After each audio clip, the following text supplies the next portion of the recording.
Hello friends, welcome to Golden Career. IBPS RRB 2020 को लेकर के आप लोग प्रिपरेशन कर रहे हैं। आप में से बहुत से लोगों ने हमारी पेड कोचिंग भी ज्वाइन कर ली है, जहां पर आपको डेली मिल रहा है अच्छा अच्छा कंटेंट और वीडियो क्लासेस। तो आज उसकी सेकंड वीडियो आपको मिल चुकी है। एक बहुत ही इंपॉर्टेंट टॉपिक है जिसके बारे में आप सब लोग पूछ रहे हैं कि काम क्या करना होता है, वर्क प्रोफाइल कैसी होती है एंड टाइमिंग क्या होती है, काम कितनी देर तक करना पड़ता है। बहुत ही जेन्युइन रहते हुए मैं आपको ये आंसर दूंगा, प्रैक्टिकल आंसर दूंगा। जो बोला जाता है, जो सर्विस रेगुलेशंस में लिखा है अलग अलग बैंक्स की, उनके बारे में बात नहीं करूंगा।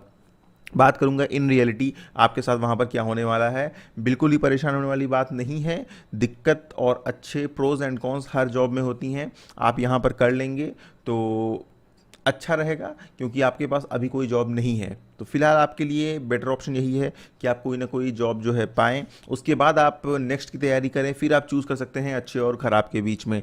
ठीक है, आपके पास कुछ भी नहीं है तो आप ये मत चूज़ करिए कि मैं करूँ कि ना करूँ, फॉर्म भरूँ कि ना भरूँ। अरे बिल्कुल करिए, पैसे तो आपको मिलेंगे 50,000 रुपये अगर आप पीओ में सेलेक्ट हो गए। तो यहाँ पर हम बात करेंगे इन्हीं सब के बारे में।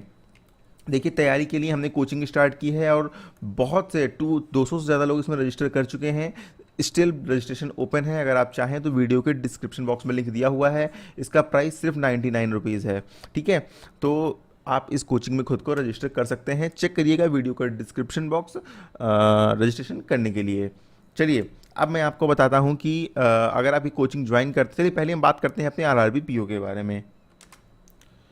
देखिए, पीओ या फिर पीओ क्या होता है, आपका स्केल 1 ऑफिसर होता है। ठीक है, ऑफिसर स्केल 1 जो आप पीओ बोलते हैं वो होता है ऑफिसर स्केल 1। और ऑफिसर स्केल 2, 3 इसके बाद आप प्रमोशन के थ्रू पहुंचते हैं। प्लस आपका हो जाता है क्या, ऑफिस असिस्टेंट। मतलब क्लरिकल जो रिक्रूटमेंट होती है वो office assistant as a work करते हैं। दोनों की टाइमिंग क्या है, दोनों की काम क्या है? देखिए, काम ऑलमोस्ट दोनों का सेम है। अच्छा, यहाँ पर एक चीज़ और बताऊँ कि जिन्होंने भी पेड कोचिंग ज्वाइन की है या अभी जो ज्वाइन कर रहे हैं, उनको देखिए कंटेंट क्या मिल रहा है। आप वीडियो लेक्चर्स लॉग इन करेंगे, जो लिंक आपको मेल पर दिया जाता है, उसके बाद वीडियो लेक्चर्स पर क्लिक करेंगे तो देखिए यहाँ पर ये कल पार्ट आया था, एवरेज का पार्ट 2 आ गया है। इसी तरह रीजनिंग का वीडियो आएगी, आप रीजनिंग पे क्लिक करेंगे, रीजनिंग की वीडियो दिखेगी। ई बुक्स पे जाएंगे, देखिए इतनी ई बुक्स दी हैं, 2 4 6 ई बुक्स बहुत जल्द हम और प्रोवाइड करने वाले हैं। आप यहां से वो डाउनलोड कर सकते हैं। डेली प्रैक्टिस सेट मिल रहे हैं, कल 13 जुलाई को मिला था, ये 14 जुलाई को मिला है। ये प्रैक्टिस सेट आप डाउनलोड कर सकते हैं। अदर पीडीएफ्स में जाएंगे तो current affairs Hindi and English में आपको हम प्रोवाइड कर रहे हैं, वो आप डाउनलोड कर सकते हैं। तो इन सब चीज़ों को पाने के लिए सिर्फ आपको 99 रुपीज़ पे करना होगा। और रजिस्ट्रेशन का जो लिंक है वो वीडियो के डिस्क्रिप्शन बॉक्स में दिया हुआ है। चलिए, ये क्या करेगा, चीज़ों को एंटर करेगा। ऑफिसर क्या करेगा, उनको वेरीफाई करेगा। बेसिक सा डिफरेंस देख रहे हैं क्या है? क्लरिकल स्टाफ जो होगा वो चीज़ों की एंट्री करेगा सिस्टम में। ठीक है, कोई भी काम हो गया उसकी एंट्री करेगा। ऑफिसर क्या करेगा, उनको वेरीफाई करेगा। क्लरिकल क्या होता है, साइनिंग अथॉरिटी नहीं होता है। ठीक है, साइन के इसकी कोई खास वैल्यू नहीं है।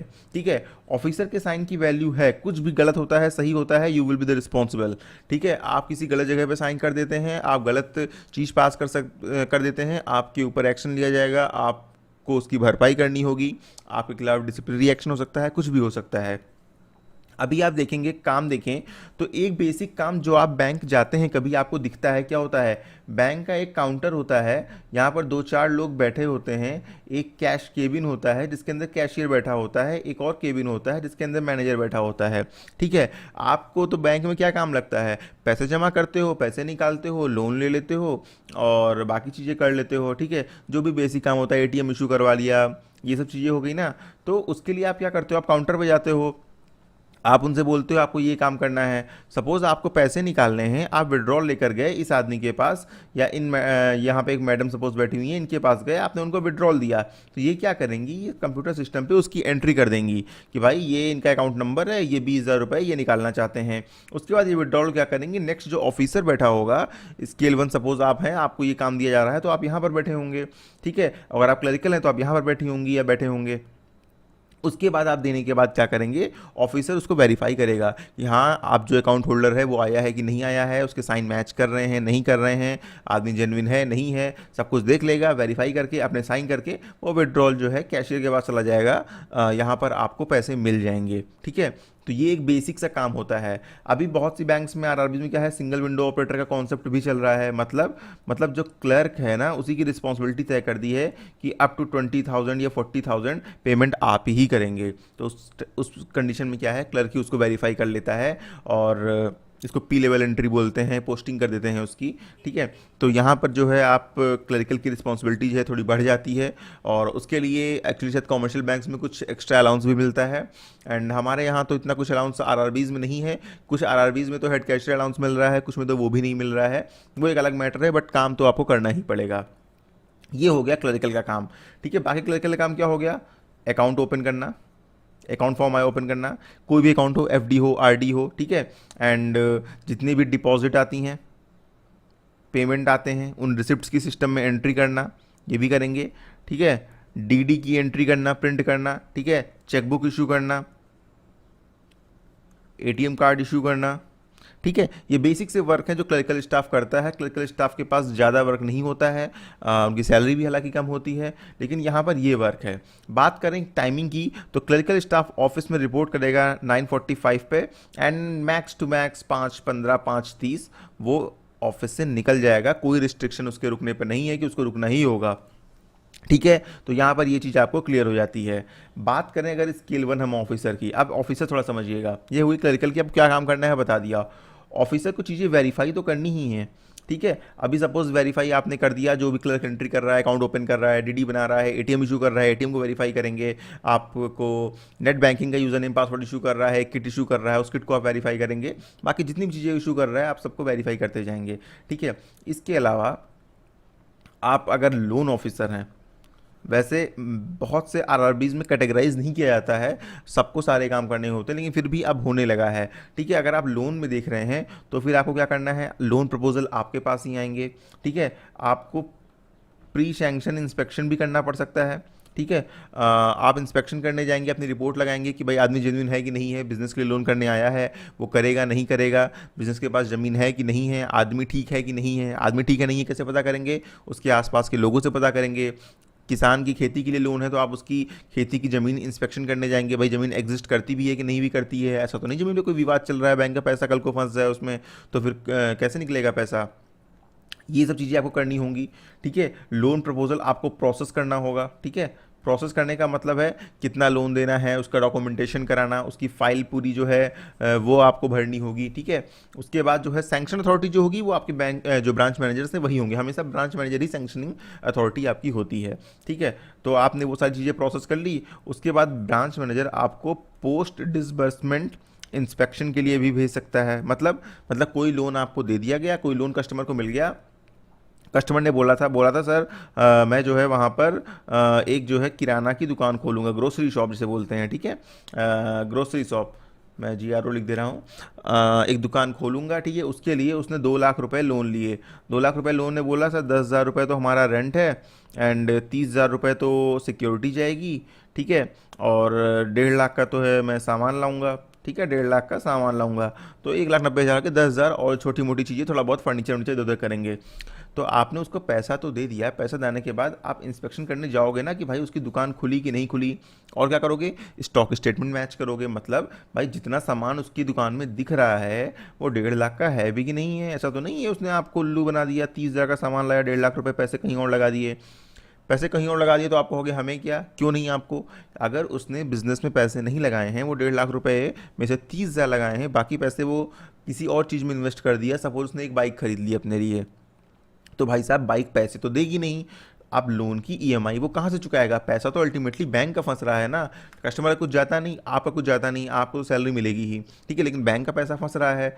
तो यहाँ पर पोस्ट डिसबर्समेंट इंस्पेक्शन करना बहुत ज़रूरी होता है ऑफिसर के लिए, क्योंकि अगर एक तो जो डिसबर्समेंट होगा वो फेजेज़ में होगा, एक साथ कभी भी पैसे नहीं दिए जाते हैं, ताकि ये कंफर्म होता रहे थोड़ी थोड़ी देर पे कि हाँ वो उसका जो है सही यूटिलाइजेशन कर रहा है। आप कंफर्म कर लेंगे, कंफर्म करने आने के बाद रिपोर्ट लगाएंगे, फोटो भी खींच के लगा सकते हैं कि हाँ हाँ भाई सब कुछ सही है। अब ऑफिसर का काम क्या हो सकता है? रिकवरी। आपको रिकवरी पर भी भेजा जा सकता है। मतलब जो लोन एनपीए हो गए हैं या जो लोन एनपीए होने वाले हैं, एनपीए मतलब नॉन परफॉर्मिंग एसेट, मतलब ऐसे लोन जिनकी पिछले 3 महीने या उससे ज़्यादा से उनका प्रिंसिपल प्लस इंटरेस्ट रिकवर नहीं हुआ है, तो इसका मतलब वो लोन एनपीए हो गया है। मतलब बैंक के लिए वो बैड लोन हो गया है, बैंक उसको मान रही है कि अब इसका पैसा नहीं आ रहा, ये पैसा डूब सकता है। ठीक है, तो इसको आप क्या करेंगे, आपको रिकवरी के लिए भेजा जा सकता है। आपके पास पूरी लिस्ट होगी कौन कौन से अकाउंट्स हैं जो कि एनपीए होने वाले हैं, आप उनके घर विजिट करेंगे, उनको फ़ोन कॉल करेंगे, आप अपना लोकल सपोर्ट की व्यवस्था करेंगे, आप उनको नोटिस इशू करेंगे, आप बहुत कुछ कर सकते हैं, वेरियस चीज़ें कर सकते हैं। और वहाँ पर आपको रिकवरी करनी होगी। रिकवरी के लिए भी अगेन आपको कभी भी जाना होगा। रिकवरी के लिए क्या होता है, सपोज एक कस्टमर है, वो सुबह 7 बजे नौकरी पे चला जाता है, शाम को 6 बजे आता है, ठीक है। अब आप उस केस में क्या करेंगे, आपको तो मिलना ही है, या तो आप 7 बजे से पहले उसके घर जाएंगे या आप 6 बजे के बाद उसके घर जाएंगे। इन जनरल ऑफिसर्स की ड्यूटी भी कितनी है, ड्यूटी 10 से 5 ही है। 15 मिनट पहले आप रिपोर्ट करेंगे, 9:45 से 5 बजे तक ड्यूटी होती है ऑफिशियली, ठीक है। लेकिन आप भूल जाइए इस चीज़ को, आपको 6 बजेंगे, आपको 7 बजेंगे, आपको हॉलीडे के दिन भी जाना पड़ेगा। अब आप कहेंगे कि हॉलीडे के दिन जाने से हमारे तो छुट्टी जा रही है। जी हाँ, आपको कंपनसेटरी लीव मिलनी चाहिए, कंपनसेटरी ऑफ मिलना चाहिए, लेकिन आपको बिल्कुल नहीं मिलेगा, ठीक है। आपसे सब कुछ अनऑफिशियली करवाया जाएगा, ये बात बिल्कुल सही है। आप कहेंगे कि मैं 10 से 5 ड्यूटी है, 10 से 7 क्यों करूं, ठीक है, बिल्कुल सही बात है। लेकिन ऑफिसर्स 24/7 ऑन ड्यूटी है, इसका मतलब ये बिल्कुल नहीं है कि 24/7 आपसे काम कराया जाए। वर्किंग आवर्स 10 से 5 ही हैं, लेकिन स्पेशल कंडीशन में आपको बुलाया जा सकता है और उसके लिए बाकायदा आपको लेटर मिलना चाहिए। लेकिन ये कोई भी प्रोसीजर फॉलो नहीं होगा आपके साथ। आप अल्टीमेटली 6 बजे तक बैठेंगे, 7 बजे तक बैठेंगे, ख़राब जगह फंस गए, आप कंट्रोलिंग ऑफिसर से फंस गए, आपके हेड ऑफिस पोस्टिंग हो गई, मे बी आप 8 बजे भी बैठेंगे, आप अपनी छुट्टियां भी देंगे और बदले में आपको कुछ नहीं मिलने वाला है, ठीक है। तो ये चीज़ों के लिए आप रेडी रहिए। लेकिन कोई भी नहीं है ऐसा, आपके 2-2.5 लाख जो आरआरबी वर्कर्स हैं प्लस 7-8 लाख जो कॉमर्शियल बैंक के वर्कर्स हैं, सारे के सारे इसको झेल रहे हैं और सारे के सारे कर रहे हैं। तो इसमें जो है कोई भी डरने वाली बात नहीं है। ये होगी आपकी बात ऑफिसर की, वो होगी बात क्लर्क की। सैलरी आपको पता है, ऑन एवरेज सेटलमेंट के बाद मानिए 50,000 रुपये सैलरी ऑफिसर की है, 28 से 30,000 रुपये आपकी सैलरी क्लर्कल स्टाफ की है। ये 11th बाईपार्टाइट सेटलमेंट के बाद है, ठीक है, जो कि 1 नवंबर 2017 से ऑलरेडी लगेगा। लेकिन अभी देखिए जब भी नेगोशिएशन हो जाए।